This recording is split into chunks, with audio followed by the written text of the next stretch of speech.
Bien, bonjour à toutes et à tous. J'espère que tout le monde m'entend bien, y compris en ligne. Donc, bienvenue à cette présentation des masters en lice pour le prix du GIS Institut sur le genre. Donc, le GIS, le groupement d'intérêt scientifique qui a été créé en 2012 et qui rassemble aujourd'hui à peu près une trentaine de partenaires académiques, universitaires, dont l'Université d'Angers, dont un certain nombre d'universités qui co-accréditent le master études sur le genre. Et ce prix est particulièrement intéressant, étant donné que chaque année, le GIS, donc l'Institut du genre, récompense les meilleures mémoires qui ont été soutenues dans le champ large des études sur le genre, donc que ce soit en sociologie, en histoire, en philosophie ou de manière tout à fait pluridisciplinaire. Et chaque année, nous avons le plaisir d'envoyer nos candidats et candidates. Et je vais vous donc présenter nos candidates pour cette année, qui sont deux diplômées du Master études sur le genre. Et c'est mieux comme ça? Okay. Donc, deux diplômés du Master études sur le genre, donc diplômés l'année passée, qui vont nous présenter leur mémoire. Mais le but de cette rencontre, c'est aussi de parler un peu de votre parcours, de vos sujets, mais aussi de là où vous voulez aller. Alors, je vais vous poser une première question sur votre parcours de formation, mais peut-être vous présenter très rapidement avant, parce que vous pourrez le faire justement à travers ces questions. Nous avons donc le plaisir de recevoir Christelle Bayon, qui va nous parler donc de son mémoire qui porte sur Alain Soral. Et je vous laisserai vous en dire plus à l'instant. Et également Clémentine Artois, qui a abordé un sujet plus léger, qui sera celui des humoristes, des carrières humoristes féminines. Donc, une première question sur votre parcours, sur votre choix finalement de faire une formation en études sur le genre, donc un master études sur le genre. Pourquoi et aussi pour aller vers quoi? Alors, peut-être Clémentine, je vous donne la parole en premier. Très bien. Merci d'abord de nous accueillir ici. Merci d'organiser le mois du genre. Et moi, pourquoi un master études sur le genre? D'abord, j'ai rencontré le féminisme par ma grande sœur, qui en 2006, sous le sapin, m'a offert à mes 20 ans pour Noël King Kong Theory.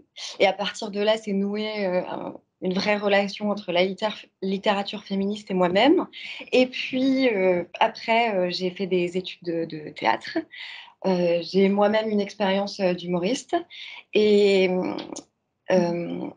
j'ai aussi une autre casquette qui est celle de prof de français. Et pour passer le CAPES, il nous faut un Master 2. Donc voilà, c'est toutes ces choses-là, mon amour du féminisme, mon militantisme, et puis ma grande sœur qui a également fait un Master 2, études sur le genre, et c'est elle qui m'a fait découvrir en fait le féminisme et les études de genre, qui m'ont donné envie de faire un M2. J'avais fait un Master 1 en art du spectacle déjà, et donc voilà, je me suis dit bon bah tentons, tentons, et puis le Master 2 que propose l'Université d'Angers m'a parlé et voilà, j'ai envoyé ma candidature. Et la suite de ce Master 2, voilà, moi j'aimerais beaucoup, je suis en pourparlers pour intervenir dans les comédie clubs à Paris et essayer de transmettre mes travaux de recherche sur les carrières des femmes humoristes. Et puis je travaille aussi avec la Fédération nationale des festivals d'humour en France pour pareil, essayer de faire un peu bouger les choses et faire réfléchir sur améliorer l'inclusion des femmes dans le milieu d'humour. Et puis enfin, j'aspire à une thèse. Voilà, continuer, poursuivre cet axe sociologique sur les carrières des femmes humoristes et notamment creuser les profils des gagnantes dans les festivals d'humour, ou alors bifurquer sur plutôt les rôles féminins comiques dans le cinéma français. Ouais, Alors, bonjour à toutes et à tous, et merci pour l'invitation. Donc, moi, j'ai réalisé un master études sur le genre dans le cadre d'une reprise d'études. Professionnellement, je suis également enseignante. Donc, j'enseigne depuis 17 ans les lettres histoire en lycée professionnel.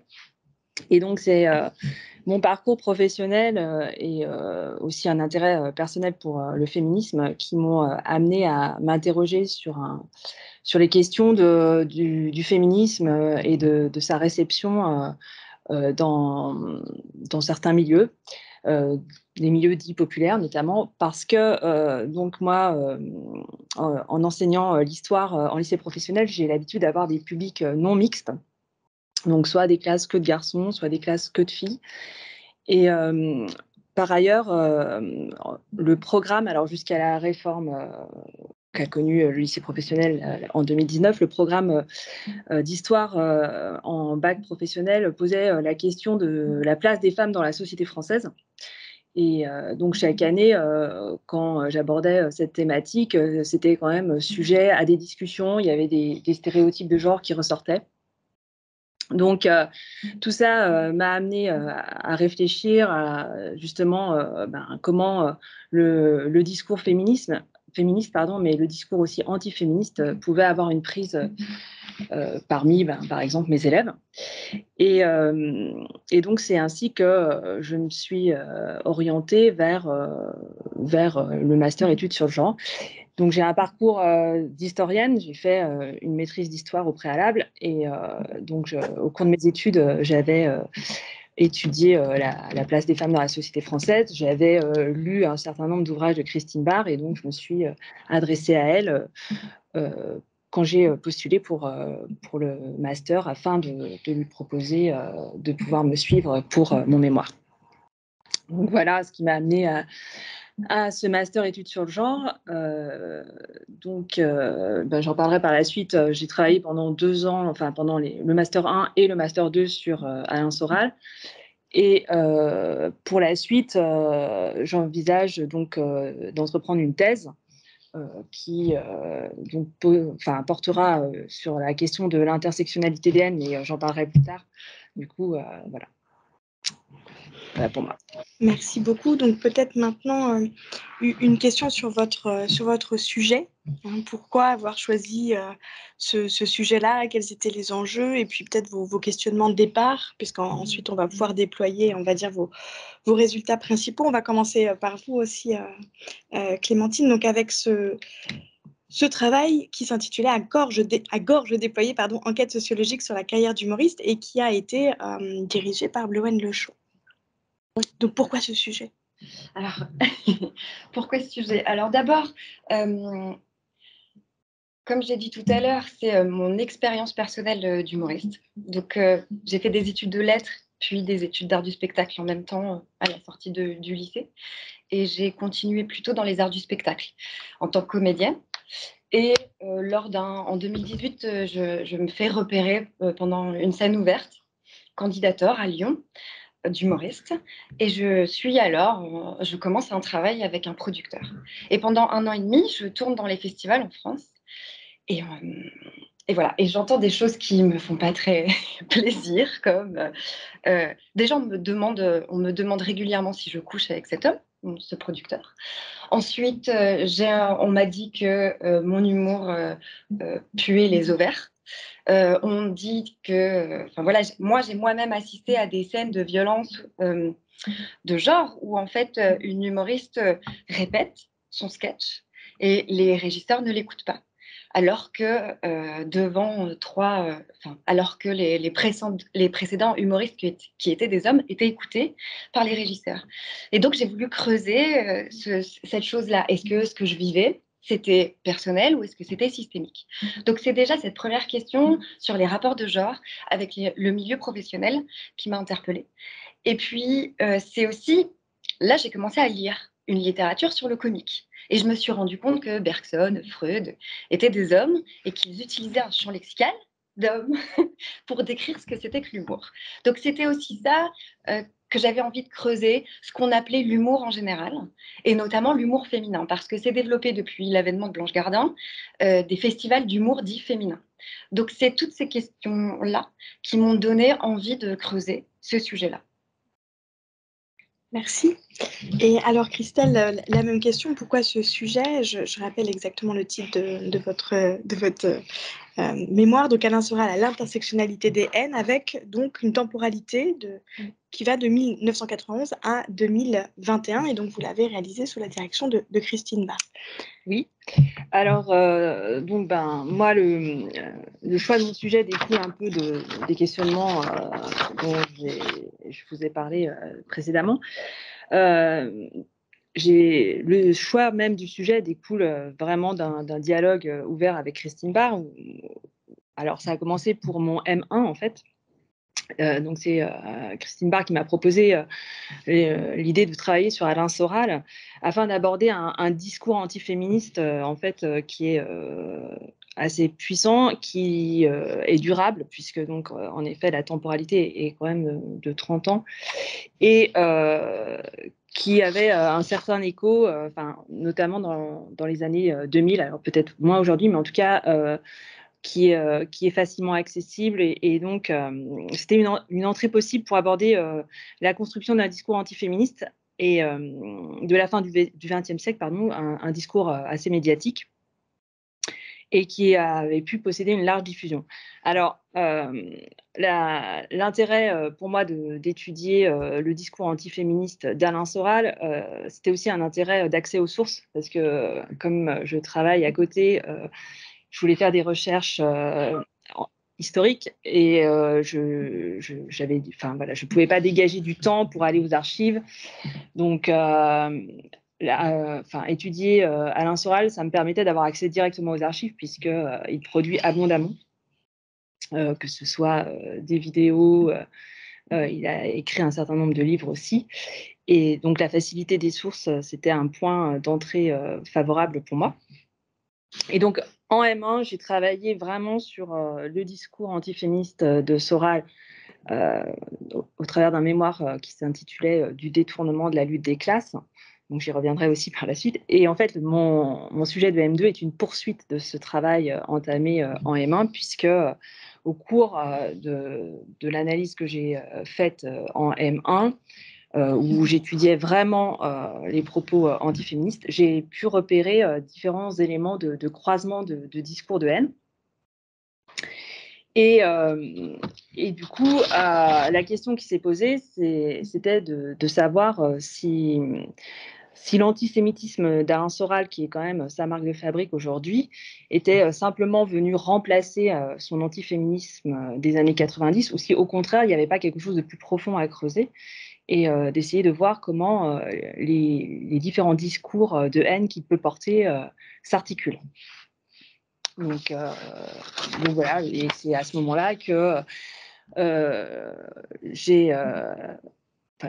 on a déterminé le choix de ce sujet pour le M2, en reprenant le concept qui a été donné par Christine Barr d'intersectionnalité des haines, donc dans un article paru dans le livre Antiféminisme et masculinisme d'hier et d'aujourd'hui, pour étudier l'hebdomadaire d'extrême droite Minute. Et donc, ce concept collait bien pour l'analyse du discours de Soral.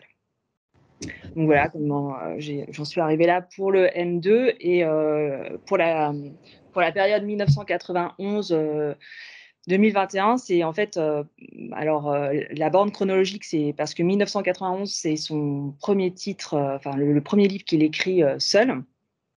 Initialement, je ne pensais pas aller jusqu'à 2021, mais donc au cours de la rédaction de mon mémoire, en mars 2021, a eu lieu une sortie d'un nouveau livre de Soral, donc Comprendre l'époque, et donc il me paraissait évident de l'intégrer à mon corpus de sources. Donc c'est pour ça que j'ai poussé un petit peu la période jusqu'en 2021, donc finalement faire du coup de l'histoire très immédiate. Voilà. Merci beaucoup. J'ai vu qu'il y avait une question dans le chat. Alors, pas d'inquiétude. On pourra poser des questions à la fin. Elle était pour vous sur l'humour féminin. Est-ce que ça existe? Donc, on va prendre un peu de temps justement maintenant pour rentrer dans le détail de vos principaux résultats. On va commencer par ce qui fait rire. Ça aurait été peut-être mieux dans l'autre sens, mais c'est mon côté dramatique du moment. Donc, avec vous, Clémentine, et dans votre travail, vous avez eu à cœur d'essayer de déterminer le profil, enfin de défricher ce profil des humoristes femmes, en vous demandant s'il y avait, on va dire, des tendances particulières ou si on était vraiment dans une pluralité de parcours. Donc, je vous laisse nous préciser tout cela. Oui, c'est ça, c'était pour répondre au questionnement sur voilà, est-ce que cette étiquette d'humour féminin existe. Je me suis dit, bon, on va étudier on va faire une enquête sociologique auprès des humoristes d'aujourd'hui. Donc déjà, le cadre de l'enquête, j'ai interrogé 17 humoristes français qui ont participé pendant les années 2018 à 2020 à des festivals organisés par cette Fédération nationale des festivals de l'humour en France. Et sur ces 17, 11 étaient des femmes. Et donc, voilà, en menant des enquêtes d'1 heure, 1 h 15 environ, c'était en plein confinement, donc on était en visioconférence. Ah oui, c'est ça. Pour essayer de définir des profils. Et alors, je vais essayer de partager.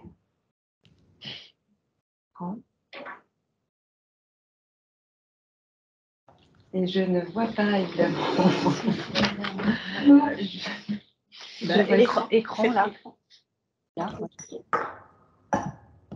Et puis, non, c'est parce qu'il a du coup, tu l'as enlevé, c'est ici. Il est sur le bureau. Non. Il est au-dessus. Il est au-dessus. Merci beaucoup. Est-ce que ça fonctionne? Vous le mettez en Après, il faut le mettre en plein écran. Ouais,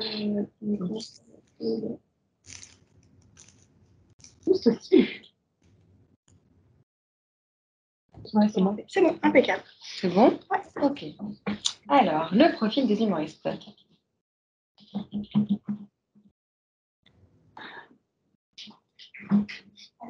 Oui. Alors déjà, on a remarqué un profil général, c'est-à-dire qui confirme les profils de Ménesson. Effectivement, les humoristes étaient plutôt issus de classes favorisées, hautes, avec des parents qui exercent un métier dans la médecine ou dans les lettres. Donc, un capital économique plutôt qui a permis aux enfants de découvrir plusieurs activités étant plus jeunes. Et qu'est-ce que je peux dire? Ensuite, elles ont toutes grandi dans des petites villes ou villes moyennes, excepté 4 humoristes femmes qui, elles, sont de Paris et sont restées à Paris. Et ce qui est rigolo, c'est qu'on peut constater que les garçons, les hommes humoristes, ont plus facilement la possibilité de s'implanter à Paris. Non pas grâce à un capital économique, mais plutôt grâce à un capital éducatif. C'est-à-dire que les humoristes femmes m'ont expliqué qu'en fait, elles sont passées par la cascade Paris, mais très vite, elles sont revenues dans leur ville d'origine. Ensuite, chez les femmes humoristes, se sont distinguées 2 catégories. Ça marche à distance, mais pas là. Mais c'est pas grave. Okay. Donc 2 catégories chez les femmes humoristes.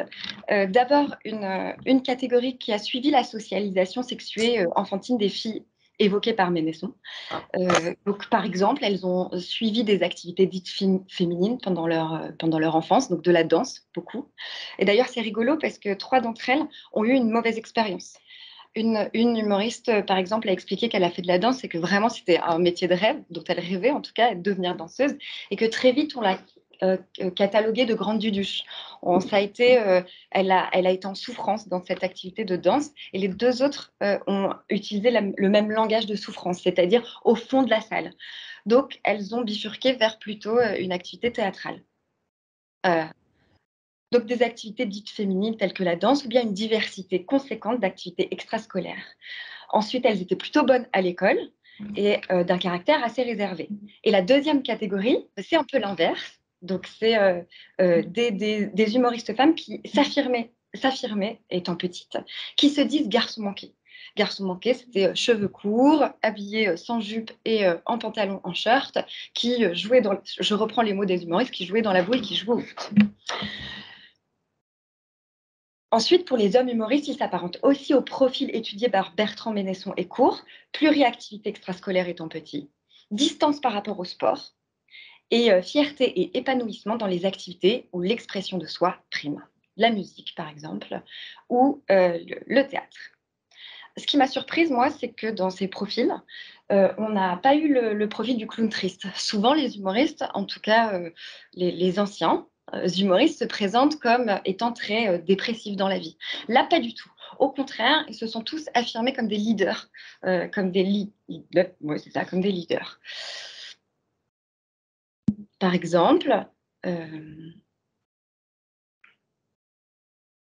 voilà. On peut reprendre les mots de Perrine. Entre-temps, c'est vrai qu'au repas de famille, j'étais devenue un petit peu la petite comique. Quand je faisais mes jobs d'étudiant, je rentrais, je faisais ce qu'on appelait le one-woman show. J'imitais les clients, enfin, je sketchais, je faisais des personnes souffrant de handicap. C'est pas bien, mais bon, à l'époque, c'était moins mal vu. Mais bon, j'imitais, et puis je faisais rire apparemment, mais je m'en rendais pas trop compte. Ensuite, il y a aussi Carole qui dit que tous mes potes m'ont dit « Mais meuf, nous, ça fait des années qu'on te dit de faire du one-man show parce que ça tirait bien, parce que tu nous fais tous marrer en soirée, parce que tu as des réparties de bâtards. » Et tu as Lorraine qui se présente. Ce qui est drôle, c'est que depuis que je monte sur scène, c'est plus le cas. Mais avant, j'étais vraiment le clown de la soirée. Et sauf que maintenant, les soirées sont, on va dire, un peu plus équilibrées, quoi. On rigole toujours, et c'est plus moi qui prend le lead. Parce qu'en fait, ça, du coup, j'ai ma dose, entre guillemets. Voilà. En revanche, en parallèle de ces artistes qui se disent leadeuses dans l'intimité, on a aussi là le côté inverse, c'est-à-dire que dans mon panel d'interrogés, on trouve des profils HPI et hypersensibles. Beaucoup se sont dit extrêmement sensibles et avec des difficultés de sociabilité. Par exemple, Lily explique qu'elle était vraiment plutôt réservée, un peu dans son coin, à observer les autres plutôt qu'à intervenir. Et elle a trouvé dans le théâtre une ouverture. Bettina explique qu'elle était assez timide, très même, et que c'est l'animation, puis le théâtre, qui lui a permis de s'exprimer. Et Pauline, j'avais une sensibilité quand même une grande sensibilité. Ce qui fait que pour me protéger, je maintenais une certaine distance avec les autres. Donc j'avais du mal à nouer des relations. J'ai beaucoup d'angoisse. J'avais du mal à m'intégrer. J'étais un peu dans mon coin. Et Marie-Lou qui dit « J'ai toujours été assez introvertie ». Ensuite, ce qui m'a aussi marqué et ce dont j'ai parlé dans mes recherches, c'est les récits de rupture. On remarque que la plupart des humoristes ont vécu une rupture soit au moment du passage à l'acte, devenir humoriste, ou alors un peu plus tard, au moment de la production, et notamment chez les femmes humoristes. Donc, les humoristes admettent en fait une conciliation ardue entre vie intime et vie professionnelle, avec des relations difficiles sur la durée par l'instabilité financière, les horaires du soir, les voyages et les week-ends, et les émotions fluctuantes. Et elles opposent souvent une vie de bureau ordinaire à la leur de vie moins conventionnelle. Les humoristes soutiennent qu'il vaut mieux être avec quelqu'un qui sait ce que c'est, qui connaît le milieu. Et je vais vous lire Marie-Lou, qui explique sa rupture. Si tu veux, quand j'étais encore mariée, il a commencé à me casser les noix. Et ça, genre à m'appeler à 2 heures du matin, alors que j'étais dans une soirée pro. Tu vois, discuter avec des gens qui voulaient que j'écrive un scénario. Il t'appelle à 2 heures du matin, et toi, oulala, mais qu'est-ce qui se passe? Et en fait, t'as ton mec qui t'appelle pour te dire, ta fille a vomi. Là, l'artiste fait une pause. Ma fille a vomi. Bah, déjà, c'est la tienne aussi. Oui, elle demande où est-ce que tu es. Voilà. Quand l'entourage cesse de te soutenir, c'est quand même un peu chiant. Mais de fait, c'est pas, notamment pour le jeu conjoint, c'est pas évident je pense, surtout quand t'as pas démarré ta vie là-dedans. Ça peut ne pas être facile, tu vois, pour le conjoint de s'adapter. Parce que la vie d'artiste est vraiment une vie très particulière. Et quand tu t'es marié dans un cadre assez conventionnel, bah, c'est une vie qui est tout sauf conventionnelle. Donc ça peut se comprendre en fait.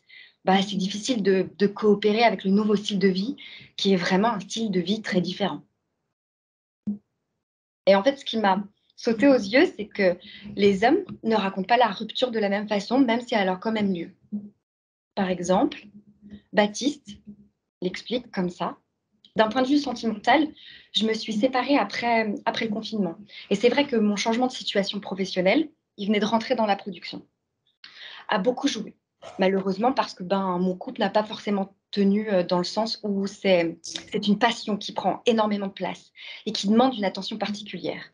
Et quand tu es avec une copine, bah déjà, elle n'a pas forcément envie de passer au second plan et être disponible en fonction de ton agenda, de tes états d'âme. Enfin, tu vois, c'est dur à dire ça, mais je pense que c'est difficile quand même de vivre avec un artiste parce que je ne peux pas dire que je suis un génie comme eux, comme ce qu'on dit à propos des artistes, je ne suis pas forcément écorché vif.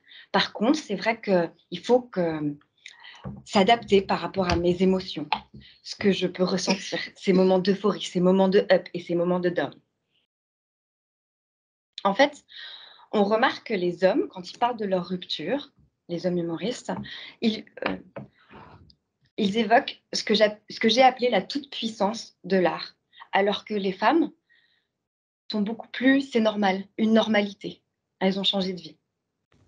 Et pour finir, dans ce profil des humoristes, les types d'humour, en fait, j'ai constaté que 6 humoristes utilisaient des personnages, 4 faisaient du stand-up, 1 utilise un personnage et du stand-up, et puis évidemment, toutes ces frontières-là, elles sont poreuses, c'est-à-dire que on peut trouver du stand-up dans ces humoristes qui font des personnages. 2 font des jeux de mots et 4 utilisent l'humour noir. 0 se disent engagées et pourtant, elles ont envie d'aller vers des textes un peu plus forts.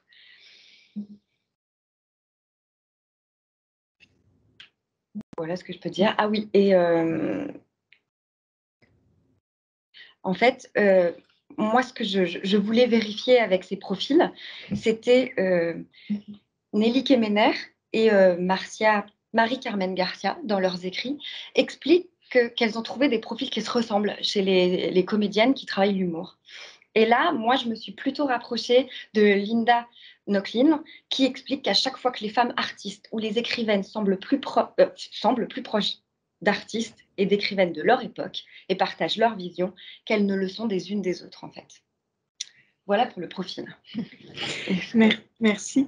Alors, vous l'avez déjà évoqué un petit peu tout à l'heure, le fait que c'est un monde de rire, mais aussi d'un certain nombre de violences. Et ça fait partie des aspects que vous avez voulu investiguer, que ce soit les violences sexistes ou voire même les violences sexuelles à travers ces différents témoignages, notamment féminins, que vous avez pu rassembler. Et ce qui est intéressant aussi, c'est que vous avez essayé de déceler un certain nombre de stratégies mises en œuvre par ces femmes pour essayer justement de contourner, de dépasser, de faire avec, entre guillemets, ces violences. Donc, on vous écoute là-dessus.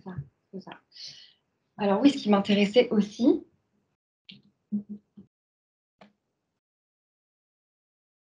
voilà. Donc, ce qui m'intéressait aussi, c'était effectivement voir les violences que pouvaient subir ces femmes humoristes. Et alors, c'est marrant d'abord parce que quand je posais directement la question quel type de violence avez-vous vécu? Avez-vous vécu des violences? Elles m'ont toutes répondu non. Oui, je ne sais pas. Il y a C'est pas grave. Une petite dissociation cognitive de l'ordinateur. En fait, vous ne voyez pas les mêmes diaporamas en ligne et puis ici. Donc, on vous suit. Donc oui, elles m'ont toutes répondu que non, elles n'avaient pas vécu de violence. Et puis petit à petit, pendant l'entretien, elles me racontaient par leur expérience, parce que c'était des entretiens semi-directifs biographiques. Donc en fait, on est parti de l'enfance des humoristes jusqu'à aujourd'hui. Donc elles affirmaient ne pas avoir vécu de violence. Et puis petit à petit, dans leur discours, je comprenais que si, elles avaient été confrontées à des actes de violence. Et par exemple, l'une d'elles est en ce moment en procès contre son premier producteur. Elle s'est fait repérer très jeune, à 14 ans. Elle a fait des festivals, les premières parties de Kev Adams, Gad Elmaleh. Et donc, elle est très vite rentrée en production. Et aujourd'hui, elle est fâchée avec ce producteur et elle a porté plainte pour harcèlement sexuel, harcèlement moral. Sinon, on peut dire qu'il y a un comportement sexuellement intrusif entre humoristes, en fait. Et je vais vous lire, par exemple, un témoignage. Mais c'est vrai qu'il y en a certains, moi, il y a des humoristes qui m'ont mis mais très, très mal à l'aise dans leur regard. Genre, en gros, j'arrive sur un plateau, le gars me regarde de haut en bas et il dit à un pote à lui, « Ah ouais, je vois ce que tu veux dire, en effet. » Tu vois, des trucs comme ça. Après, il chuchote dans l'oreille. dis donc, il te va bien ce petit pantalon, Cyrielle. Des trucs comme ça, tu vois. Et moi, il m'a mis méga mal à l'aise, ce mec. J'ai un autre témoignage, Alexandra. Moi, j'ai déjà vu des directeurs de théâtre, à la fin du spectacle, me dire « on va boire un dernier verre » et qui me ramènent à mon hôtel. Genre limite, tu restes avec moi ou quoi? Bah voilà, ça m'a gavée en fait. Moi, je suis dans mon truc, je me sentais mal. Je me rappelle, après avoir joué, on se disait au revoir à côté de la gare. Et là, il y a un espèce de mec qui faisait de la cuisine avec ses tartines savoyardes. Là, il me propose d'aller prendre un verre et tout. Mais en fait, non, non, je suis pas là pour ça. Pauline, une autre humoriste, raconte qu'un co-auteur est sorti de sa salle de bain en peignoir et que ses producteurs et autres collaborateurs professionnels lui ont déjà dit « Tiens, mais t'es mignonne, on va lui faire miroiter des trucs. » C'est ce que elle pense qu'ils se sont dit en fait, pour essayer d'obtenir des faveurs. Lily évoque un directeur de troupe qui lui a clairement dit qu'il fallait qu'elle couche pour obtenir un rôle. Et les présentations de maîtres de cérémonie, vous savez, les maîtres de cérémonie, c'est pendant les festivals et les scènes ouvertes où on a plusieurs humoristes qui viennent présenter un morceau de sketch. C'est eux qui mènent, qui font le lien en fait entre les artistes. Et donc souvent, les humoristes que j'ai rencontrés m'ont expliqué que les MC, on appelle ça des maîtres de cérémonie, des MC, étaient misogynes et les présentaient comme en disant « elle est trop belle, elle est belle, on l'applaudit ». Voilà, et par exemple, c'est Alexandre, un homme, qui le souligne.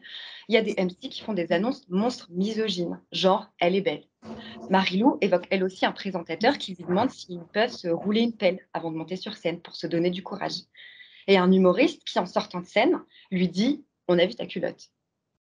Carole explique très bien pourquoi ce comportement de maître de cérémonie est à proscrire. Elle est belle, elle est drôle, ça fait 4 mois que j'essaye de me la faire. Voilà comment un maître de cérémonie l'a présenté.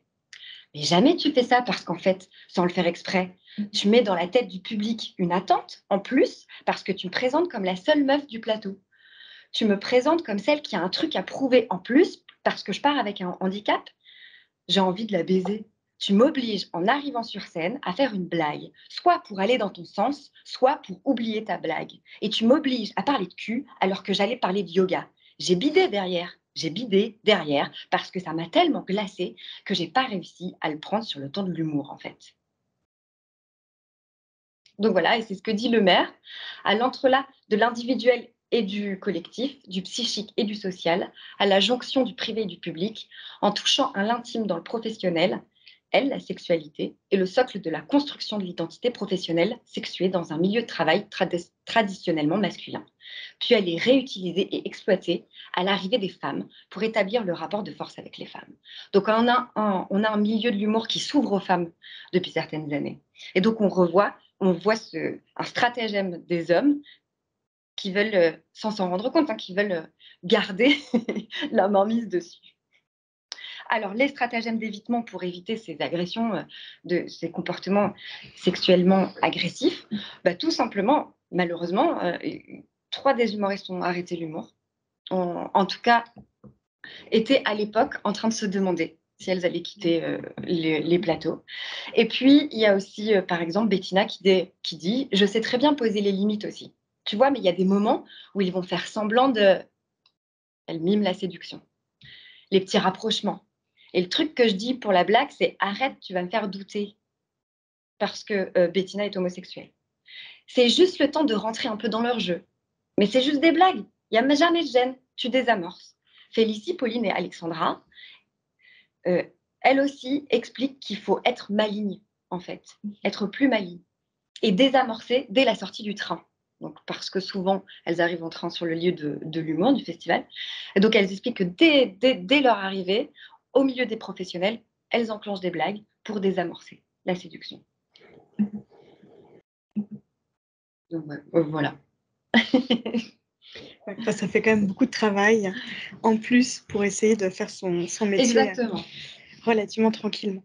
Merci beaucoup Clémentine. Donc on va passer à vous, Christelle, donc avec un sujet bien différent, donc autour de Soral. Et ce que vous avez montré dans vos différents travaux, c'est que finalement, ces discours de haine qui sont portés par Soral, ben, ils s'inscrivent dans une tradition réactionnaire beaucoup plus ancienne. Et vous avez notamment eu à cœur de montrer les influences de Soral, et c'est ce qui fait une des grandes forces de votre travail. Donc, est-ce que vous pouvez nous éclairer? Je change de place. Changer, permuter. En espérant que votre diaporama suive des deux côtés.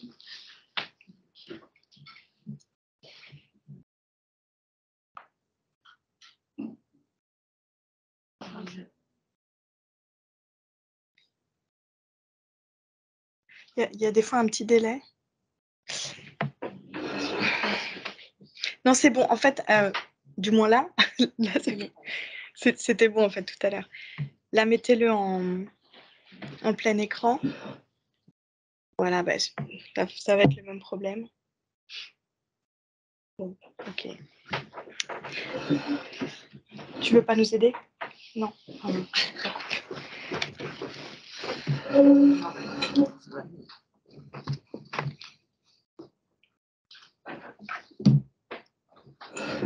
Attends.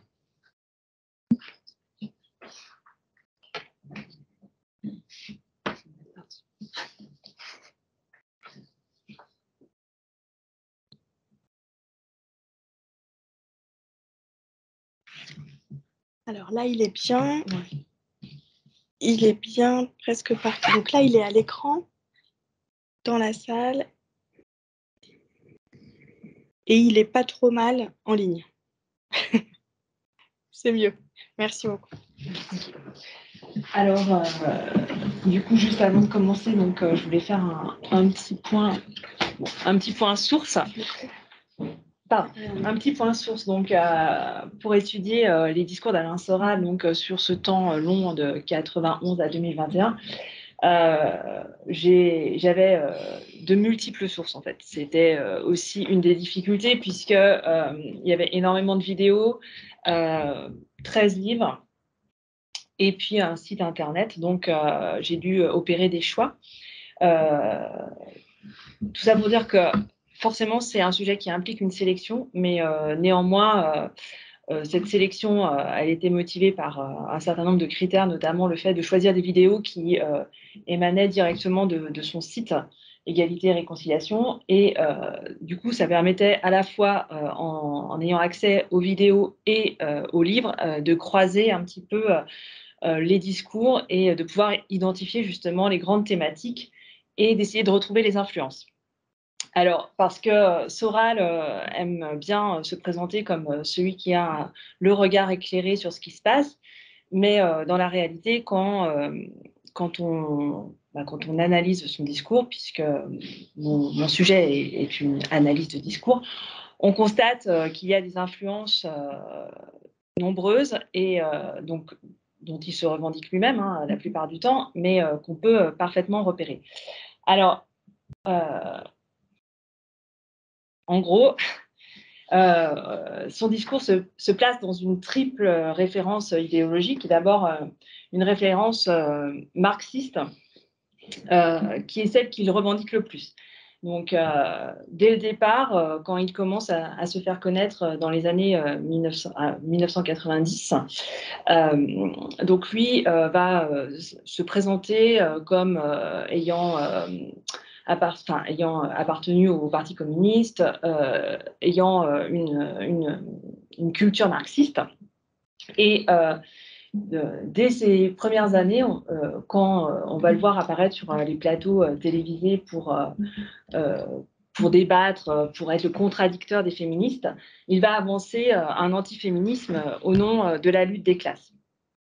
Alors, c'est une idée qui n'est pas neuve, c'est pas lui qui l'invente, puisque il y a une idée commune chez les penseurs marxistes que l'émancipation des femmes, en fait, passera par l'émancipation globale. Donc, que finalement, il n'y a pas forcément lieu de mettre en œuvre un mouvement féministe propre. Et en fait, Soral va faire découler de cette idée-là l'idée que le combat féministe est un combat de bourgeoise. Alors, et il va déguiser sa haine du féminisme en haine de la bourgeoisie. Alors, par exemple, il peut dire en 2009, quand il parle du féminisme, le féminisme ne transcende pas les rapports de classe, puisqu'en réalité, l'intérêt de l'émancipation féministe a souvent été l'intérêt des bourgeoises. Les 3/4 des combattantes féministes sont des bourgeoises qui essayent de s'émanciper de leur rôle de femme au foyer ou de femme entretenue ou de mère de famille. Donc, clairement, il scinde le mouvement féministe. Pour lui, ce n'est qu'une représentation très partielle des femmes et c'est uniquement un mouvement porté par des femmes de la bourgeoisie. Donc ça, c'est vraiment le cœur de sa rhétorique dans les années 90, au début des années 2000. Par la suite, il va alimenter ce premier discours par d'autres références à des auteurs plus contemporains, comme Michel Clouscar ou Jean-Claude Michéa. Alors, notamment, il va reprendre l'idée du libéralisme libertaire de Michel Clouscar. Donc, pour essayer de synthétiser, pour Soral, les revendications féministes sont manipulées par le système capitaliste, ce qui fait que les féministes sont les idiotes utiles du capitalisme. Et donc, en permettant à des groupes d'individus de s'émanciper, le libéralisme donne l'illusion d'un progressisme social. Et donc, en fait, ce faisant, il dépossède complètement les féministes de leur propre pouvoir d'agentivité, puisque finalement, elles sont que des instruments au service du libéralisme. Alors, par la suite, cette rhétorique, il va également l'appliquer au mouvement d'égalité des droits pour les homosexuels. Et il va avancer exactement les mêmes arguments. Alors, une citation donc de Soral. Il parle des homosexuels et il dit « D'ailleurs, gay n'est pas synonyme d'homosexuel. Un nouveau terme n'apparaît jamais par hasard. Il correspond toujours à une nouveauté. En l'occurrence, pour le gay, cette frange homosexuelle de la nouvelle bourgeoisie du commerce et des services qui finit, entre autres, de virer du nord-est de Paris les quelques pauvres que Chirac y avait laissés. » Alors là, on voit qu'il reprend le même argumentaire de l'opposition forcée entre les classes populaires et les revendications qui peuvent être portées donc, par des mouvements d'émancipation. Alors, autre référence de Soral auprès duquel il va puiser, c'est le sociologue Jean-Claude Michéa, auquel il se réfère souvent et qui a donc un positionnement à la fois anticapitaliste et également en faveur d'un retour aux vraies valeurs, entre guillemets, qui permet à la fois de jouer sur le double tableau de la gauche du travail donc, et de la droite des valeurs. Donc, puisque ça, c'est quand même le cœur de la rhétorique soralienne, défendre la gauche du travail, montrer également la défense des valeurs traditionnelles, donc de la droite des valeurs, ce qui fait qu'on peut le classer comme appartenant à une ligne rouge-brune, en fait. Et ça permet aussi de faire le lien avec d'autres influences importantes pour Soral, qui sont des influences de penseurs réactionnaires. Ça ne marche pas du tout, en fait. Donc en fait, si au départ, Soral veut faire passer son discours antiféministe comme quelque chose au nom de la lutte des classes, très rapidement, on s'aperçoit que dans son discours, il y a aussi énormément de misogynie et qu'il défend aussi une vision très naturaliste des rapports hommes-femmes. Et donc, il défend des valeurs traditionnelles dès les années 90. Donc, par exemple, dans ses premiers titres qui vont faire qui vont un peu le lancer médiatiquement, par exemple, donc deux titres, Sociologie du dragueur ou Vers la féminisation. déjà dans ces titres-là, il défend le mariage traditionnel, par exemple. Et il va activer donc des références qui lui permettent de soutenir cette notion de droite des valeurs, en ayant recours à des éléments plus classiques de l'antiféminisme qui mêlent masculinisme, virilisme et défense des valeurs traditionnelles. Alors lui-même, il reconnaît une influence traditionnaliste au sens réactionnaire du terme. Et puis, il ajoute que cette influence, il dit l'avoir puisée dans sa culture maurassienne quand il s'est rapproché de l'extrême droite. Parce qu'en effet, donc, Alain Soral a fait un passage au Front National. Donc, il revendique être passé au Parti communiste. On sait qu'il était au Front National. Donc, à un moment, il puise un peu là où il trouve des idées pour essayer de construire son discours.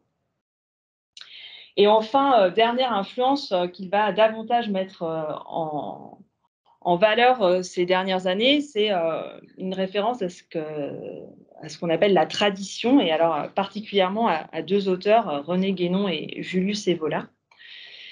Et chez ces auteurs, il va puiser sa définition de la modernité comme l'expression des forces du mal. Alors ça va beaucoup alimenter ces théories complotistes, avec l'idée que la démocratie et donc les démarches d'égalité signent une féminisation du monde qui est préjudiciable à la civilisation. Alors, il faut savoir que Evola, par exemple, Julius Evola, est le défenseur d'une vision anti-moderne du monde, qu'il oppose en fait un principe aristocratique mâle à un principe féminin de la démocratie. Et donc, finalement, c'est là qu'on va véritablement atteindre progressivement à cette intersectionnalité des haines, puisqu'elle va se construire autour de cette idée que la sécularisation, la féminisation, mais aussi la judéaïsation de la civilisation occidentale, alors là, il fait référence à d'autres auteurs comme Otto Weininger, qui est un auteur du début du XXe siècle, qui a écrit un titre qui s'intitule Sexe et caractère et qui fait un lien puissant entre antiféminisme et antisémitisme. Et donc, progressivement, il va prendre tous ces éléments-là donc pour alimenter un discours en fait selon lequel la civilisation occidentale connaît un déclin qui est lié aux différents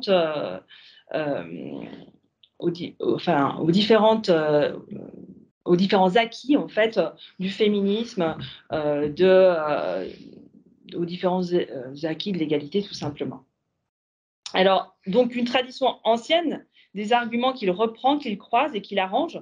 Et alors, finalement, en Soral, qu'est-ce qui fait la différence entre lui et ce qu'ont pu dire d'autres avant? C'est que lui, il agence tout ça dans une sorte de discours et de langage accessible. Et il utilise très bien les outils qui sont à sa portée. C'est-à-dire que dans les années 90, on l'accueille sur les plateaux télévisés, les talk-shows. Donc là, il peut diffuser à une large échelle son discours. Une fois que les médias traditionnels lui ferment les portes, il se dirige vers Internet. Et c'est notable de voir quand même que, donc, par exemple, en 2020, en juin 2020, les chaînes YouTube d'Alain Soral ont été fermées. Donc, moi, j'étais en pleine rédaction de mon mémoire, donc c'était un peu angoissant. En même temps, c'était une très bonne chose que ça se fasse, mais bon, en état de recherche, c'était un peu perturbant. Et en fait, grâce à la fachosphère, qui n'abandonne jamais, une semaine plus tard, toutes les sources étaient à nouveau accessibles sur des comptes privés. Donc, véritablement, on voit bien qu'il sait se saisir quand même de ces médias-là pour alimenter et rediffuser des thèses qui sont finalement assez anciennes. Voilà ce que je voulais dire à ce niveau-là des influences. Très bien, merci beaucoup. Donc peut-être une dernière question sur sur les temporalités, parce que vous avez suivi donc, sur plusieurs décennies la prose de Soral, et vous avez pu, en historienne, finalement, aussi croiser ça avec des moments particuliers dans l'histoire sociale, politique française, et vous parlez de moments charnières. Oui, alors, donc en fait, on se rend compte que les moments où son discours se fait le plus fort et où aussi il a le plus d'écho, ce sont vraiment les moments clés, en fait, de ces dernières années où il y a des avancées pour l'égalité. Donc, c'est en cela aussi que c'est un discours vraiment réactionnaire, puisqu'il arrive en réaction à des avancées. Donc, notamment donc dans les années... je sais pas pour en donner un petit peu. Dans les années 90, en fait, avec les questions qui sont mises à l'agenda politique de la parité et aussi de la loi qui va instituer le pacte civil de solidarité, c'est à ce moment-là que Alain Soral fait son apparition, qu'il est accueilli sur les plateaux télévisés pour débattre de la question, par exemple, du machisme. Voilà, c'est la première étape. Lui, il apparaît sur la scène médiatique au moment où on va, dans la société, pouvoir discuter de ces avancées sur l'égalité homme-femme, mais aussi l'égalité pour des droits homosexuels. Deuxième moment très important, c'est la manif pour tous. Alors, donc, lui, il va se retrouver plutôt dans cette action-là. Donc, dans les années 2012-2014, donc jusqu'à la promulgation, pardon, de la loi qui instaure le mariage pour tous. Dans cette France qui va être un petit peu agitée par des débats intenses concernant le projet d'ouvrir le mariage et l'adoption aux couples de même sexe, on va voir des manifestations sans précédent, au cours desquelles on va pouvoir croiser différents groupes, différents mouvements conservateurs, l'Église catholique également, les mouvements de droite, et évidemment, Soral va se saisir aussi de cette question pour affirmer son discours. Alors, en 2011, il publie son livre qui a fait le plus de ventes, Comprendre l'Empire.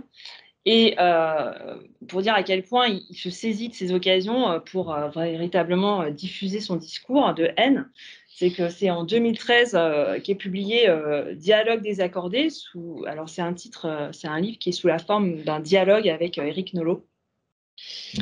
Et donc là, c'est de toutes les sources que j'ai pu lire de Soral, pour moi, c'est vraiment l'aboutissement du discours de haine qui cible un nombre incalculable de personnes, que ce soit les femmes, les homosexuels, les juifs, tout le monde y passe, on va dire.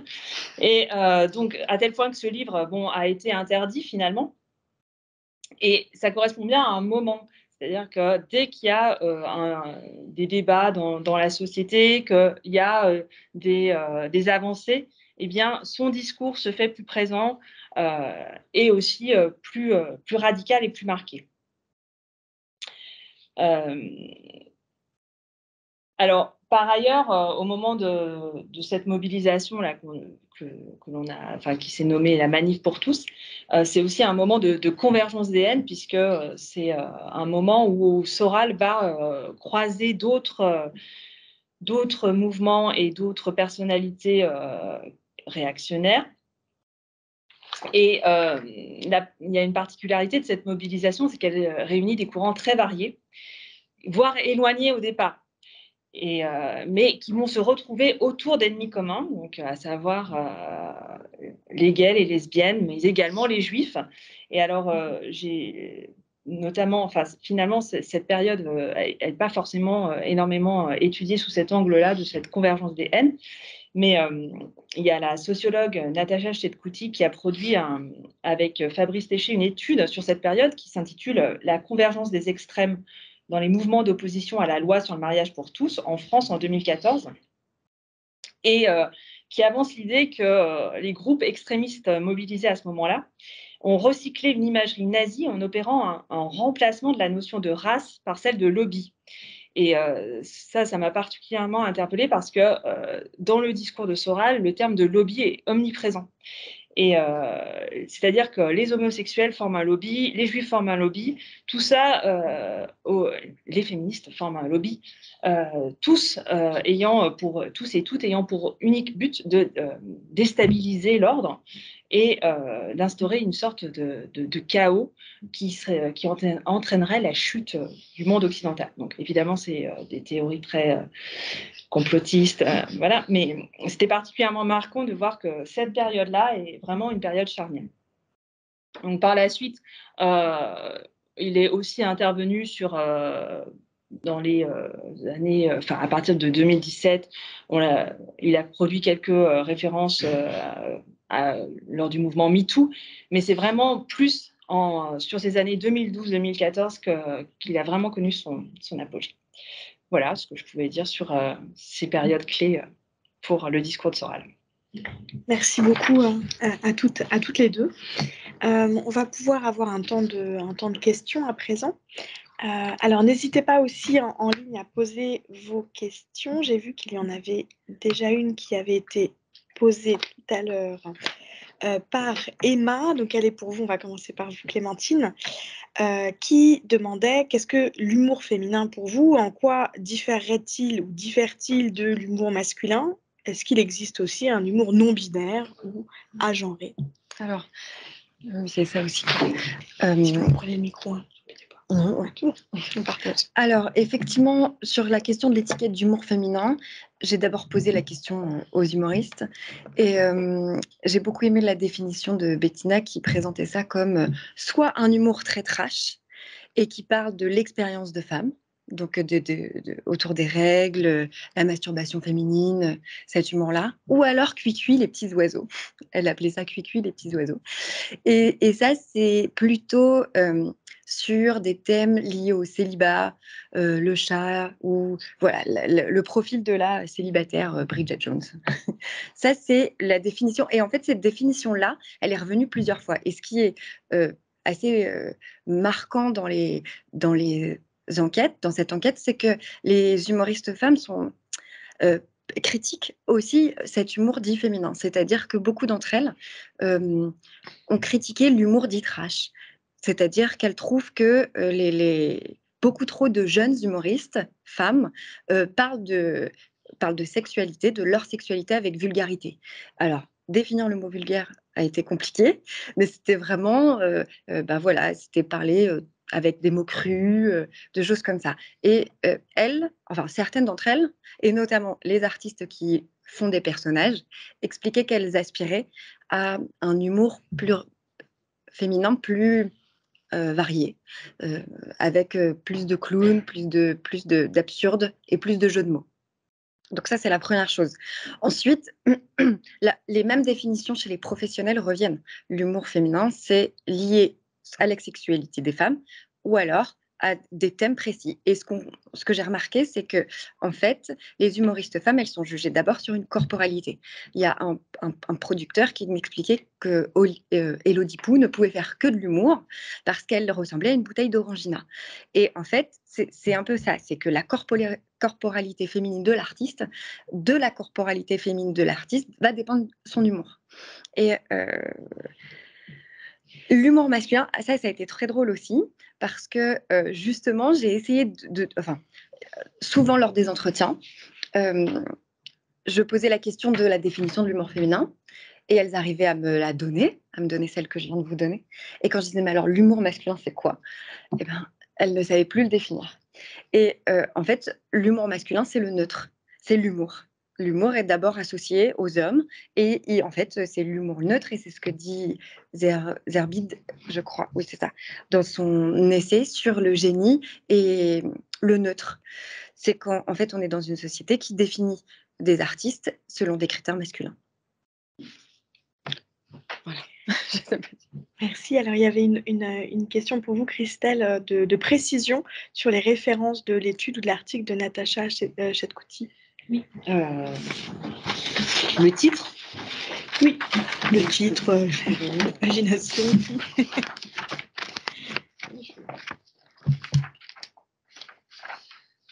Je retrouve ce qui varie. Alors, il y a donc Natacha Chetkouti et Fabrice Léché de la Manif pour tous. Alors, ils ont écrit deux articles. Ils ont écrit un premier article qui s'intitule De la Manif pour tous au rap identitaire et dissident. Circulation des discours antiféministes, hétérosexistes et antisémites en France. Donc, c'est dans les cahiers de littérature orale, numéro 82 de 2017. Et donc, les deux mêmes auteurs ont également écrit Ordre de genre, ordre sexuel et antisémitisme. La convergence des extrêmes dans les mouvements d'opposition à la loi sur le mariage pour tous en France en 2014. Et alors, donc, c'est sous la direction, c'est un article qui est publié dans un titre sous la direction de Florence Rochefort et Maria Eleonora Sana. Et je pourrais donner peut-être plus tard, je ne sais pas, parce que ça me semble un peu compliqué de le dire comme ça, mais c'est dans Genre, néoconservatisme religieux et résistance, dans la revue Estudos da Religião. C'est le volume 30 et c'est le numéro 1, mais je pense que je peux donner la référence. Je crois que ce sera déjà très bien comme ça. Ok. Merci beaucoup. Alors, est-ce qu'il y a des questions dans la salle? Si vous n'en avez pas encore, j'en ai une autre sur le... Je vous laisse formuler les choses. J'avais une autre question sur...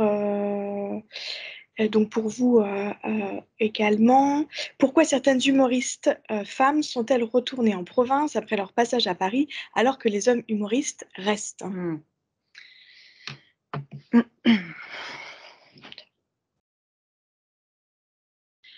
Alors, les femmes humoristes qui sont retournées en province ont expliqué que c'était simplement pour la ville.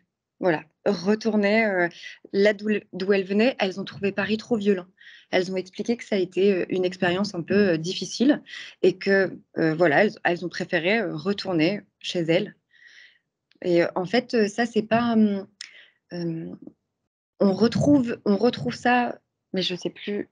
Je ne peux pas vous citer l'article, mais on retrouve ce phénomène-là dans la sociologie. C'est-à-dire que souvent, les filles reviennent près de la famille parce que c'est elles qui s'occupent du soin.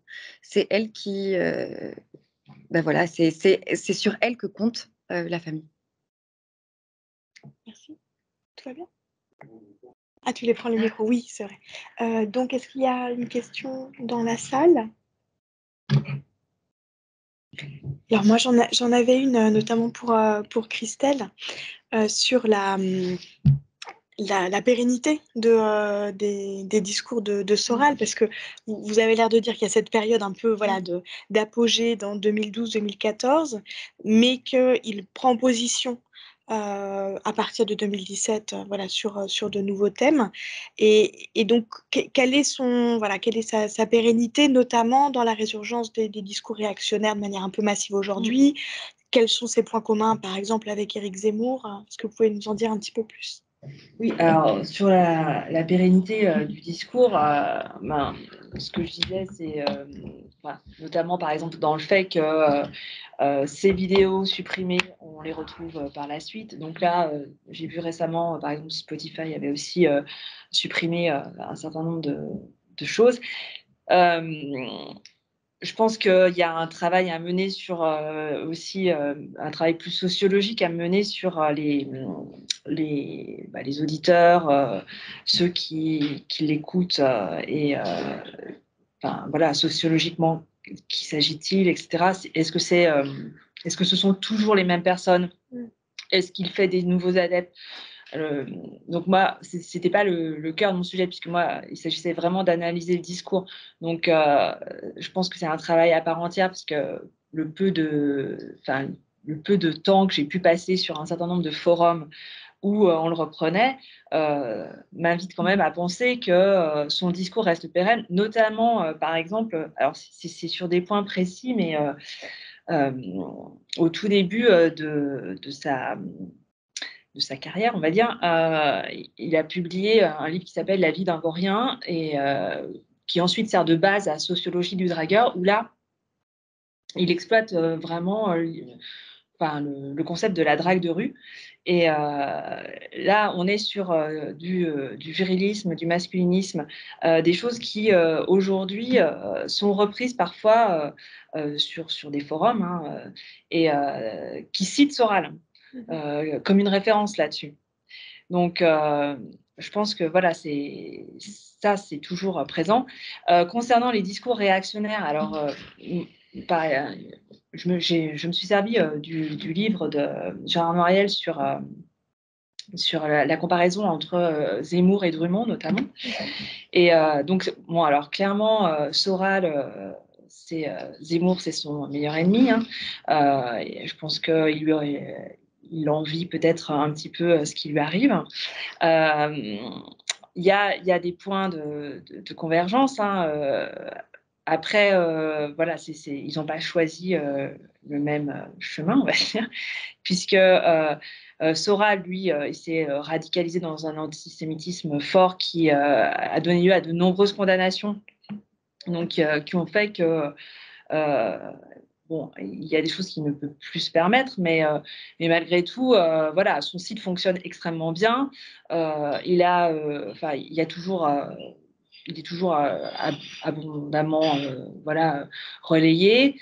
En plus, il dispose donc d'un site de vente Contre-Culture qui lui assure aussi des revenus. Donc voilà, il est peut-être, en fait, je dis qu'il était peut-être plus populaire, on va dire, avant, dans le sens où beaucoup de gens, par exemple, m'ont dit, quand je leur disais que je travaillais sur Soral, que s'est dépassé, il était, ça date des années 2000, mais en fait, on voit bien que même si on tape Alain Soral sur Google, on a quand même pas mal d'entrées et le nombre de vidéos disponibles sont relativement importantes. Donc voilà, mais moi je pense vraiment, si quelqu'un voulait faire un travail sociologique pur sur les auditeurs d'Alain Soral, ça peut être particulièrement intéressant. Tout à fait. Merci beaucoup. Alors, j'ai un petit problème de connexion avec en ligne, ça a sauté de mon côté. Alors, est-ce que dans la salle, des questions vous sont venues? Oui, allez-y. Le micro arrive. Ça marche là pour toi. Merci. Ma question, ça serait un peu, il y a toutes les influences, notamment l'extrême droite dans le discours de Soral.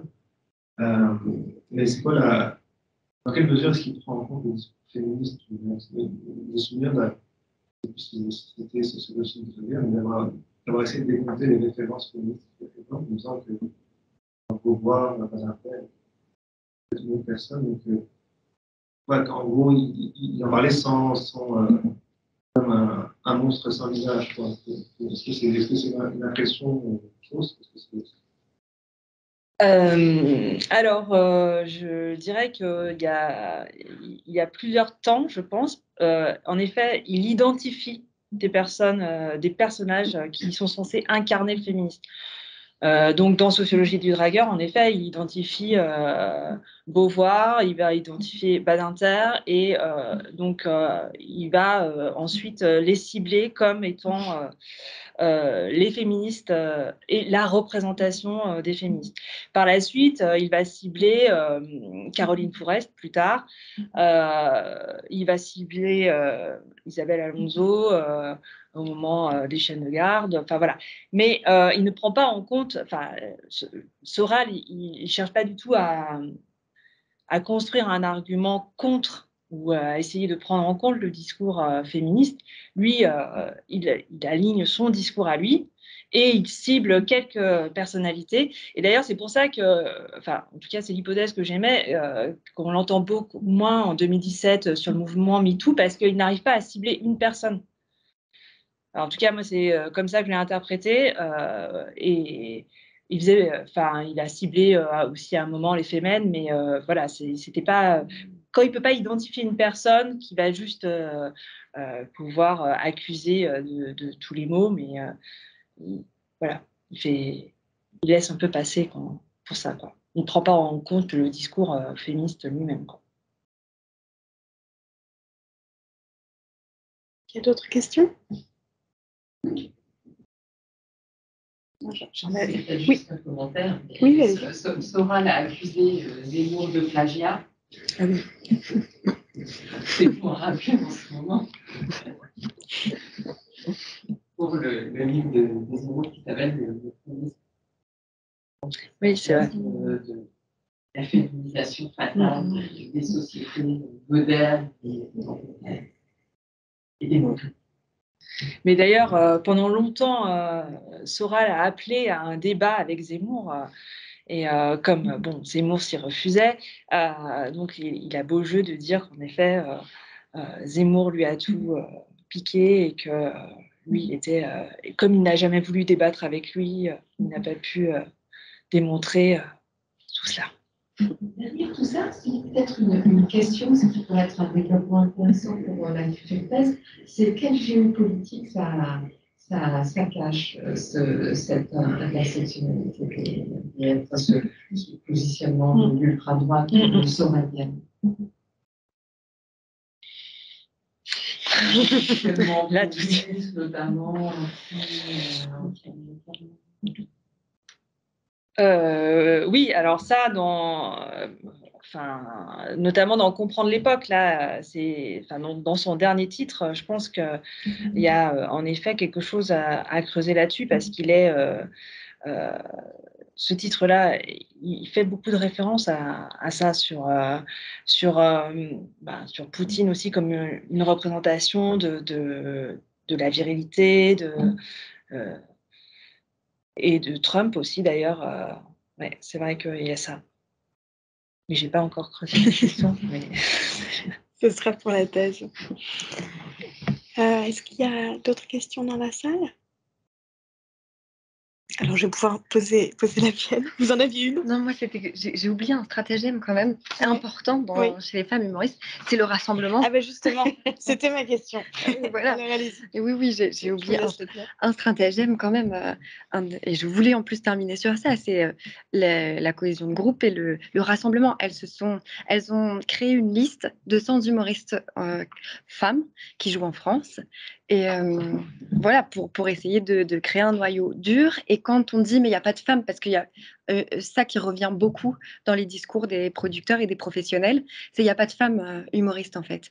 Donc là, ça y est, sous l'initiative de Nadia Rose et Caroline Vigneault, elles ont créé une liste, elles ont répertorié toutes les femmes humoristes en France et qu'elles diffusent. Mais malgré la création de cette liste qui était vraiment 2020-2021, il y a quand même encore une Brut ou Combini, enfin un média qui fait des vidéos très courtes comme ça, et ben voilà, qui ont programmé 10 humoristes hommes et pas une seule femme. Donc on leur a renvoyé cette petite liste en disant mais si, il y a des femmes humoristes. Mais malgré ça, c'est encore difficile d'accéder au milieu humoristique. Et ce qui a été intéressant dans les entretiens, c'est qu'elles ont également créé un groupe WhatsApp où elles sont toutes réunies. Et certaines des humoristes que j'ai interrogées m'ont expliqué que grâce à ce groupe, elles comprenaient mieux ce qui leur était arrivé.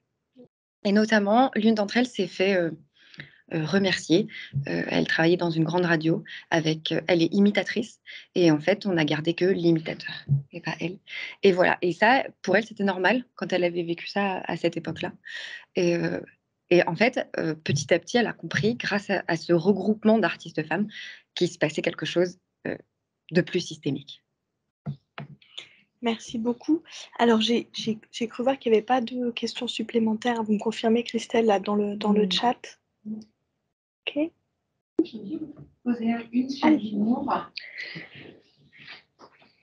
Ça me trotte dans la tête depuis tout à l'heure. Quand on parle d'humour féminin, on évoque tout le débat sur l'écriture féminine dans les années 70. Sujet qui a été étudié par Delphine Noguier, qui est cité dans l'étude. Delphine Naudier, avec son approche de sociologue, a déconstruit cette notion-là en disant attention, c'est très essentialisant, c'est très différentialiste. Et puis, il y a aussi un aspect commercial. Il y avait un créneau pour l'écriture féminine dans les années 70, mais c'était paradoxal parce que ça accompagnait aussi un essor du féminisme. Donc, c'était dur de dissocier pas l'aspect antiféministe, mais l'aspect purement commercial ou opportuniste de l'aspect militant, sincère, que le sens que ça pouvait avoir pour certaines écrivaines qui se reconnaissaient derrière cette appellation. Donc c'était très ambigu. Et est-ce qu'on retrouve ça avec l'humour féminin qui a un succès extraordinaire? Donc un tel succès, ça doit cacher aussi beaucoup de choses. Alors oui, effectivement, je me suis posé la même question. Est-ce que cette appellation, cette étiquette d'humour féminin, et notamment la pluralité de festivals d'humour féminin, Festifam à Marseille, enfin voilà, des festivals vraiment spécialisés humour féminin sur Teva. Teva qui fait des grandes soirées comédie club avec essentiellement des artistes femmes. Est-ce que c'est militant? Ou est-ce que c'est commercial? Mais en fait, avec Blewen Le Show, qui m'a dirigée, on n'a pas réussi à répondre à cette question et on a décidé de se focaliser sur les profils. Parce que sinon, c'était un autre travail. Peut-être pour la thèse, mais c'était un autre travail. C'était vraiment aller étudier les politiques des villes. Parce que pourquoi un festival organise un festival féminin d'humour? Donc, c'est une grande question. Et en fait, ça a amené toute l'économie du spectacle. C'était une autre littérature de recherche. C'était un autre terrain. Donc, j'y avais pensé. On m'a dit non. Il faut resserrer au profil des artistes. Et ce qui est drôle, c'est qu'effectivement, tout ça explose. Et ce qui est rigolo aussi dans l'appréciation de l'humour féminin dans le public, c'est que ça me fait penser à ça quand vous m'avez parlé de Naudier, qui dit que, en fait, elles deviennent aussi, ces écrivaines, elles deviennent masculines. George Sand, voilà, on leur apprête d'un seul coup des adjectifs masculins. Et bien, chez les artistes humoristes femmes, c'est la même chose. C'est-à-dire que d'un seul coup, les artistes m'ont raconté qu'on leur disait « Oh, mais vous m'avez fait rire, en fait, vous avez un humour masculin dans un corps de femme. » Ou alors « Ah, mais oui, mais toi, tu fais pas des trucs de fille. C'est pour ça que c'est drôle. » Donc voilà, on vraiment, toujours pareil, on rapporte au masculin. Merci. C'est bon pour vous? Très bien, en ligne. Il n'y a pas de questions non plus. Merci beaucoup, vraiment, pour vos deux présentations. On vous applaudit aussi en ligne, visiblement. Et puis, on vous souhaite le meilleur. Donc, pour ce prix, on aura la réponse, je pense, dans quelques semaines. Donc, l'idéal, ce serait 2 prix, mais nous verrons bien. En tout cas, on vous souhaite vraiment le meilleur pour tout ça. Et merci encore. Merci à vous d'être venus ou en ligne de nous écouter. Et le mois du genre, ça continue. Donc, n'hésitez pas à aller regarder le programme, à vous inscrire et à nous rejoindre. Merci beaucoup. Merci.